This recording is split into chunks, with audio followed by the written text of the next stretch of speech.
بسم الله الرحمن الرحيم، والصلاة والسلام على سيدنا محمد وعلى آله وصحبه وسلم. أما بعد، السلام عليكم ورحمة الله وبركاته.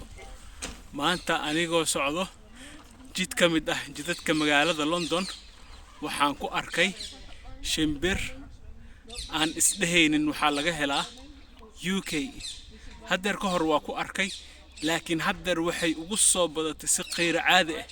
shimbirtaas waxaa la yiraahdaa baqbaqa iyo London. waa arin cajiib ah, aad iyo aad ay ugu badatay. sababtay ugu badatayna waxaa laga yaabaa qof soo gatay baqbaqaagaasito ama parrotkaas markii ay soo gateen inay ku sii daayeen magaalada ama ugu fakatay ka bacdina saas ay ugu badatay.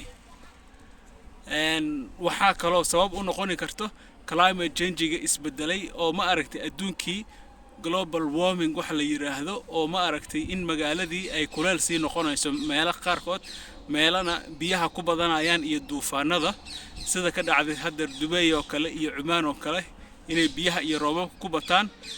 meelahan wadamadan oo qabowga loogu talagalayna ma aragtay hawadii hoos u dhacdo, saas darteedana ugu noolaato shimbirihii la oran jiray baqbaqaaga ee tropical ku noolaan jiray. marka waa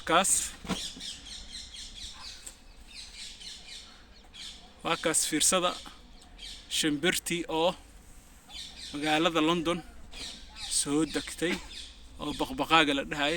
wassalaamu calaykum waraxmatullaahi وبركاته.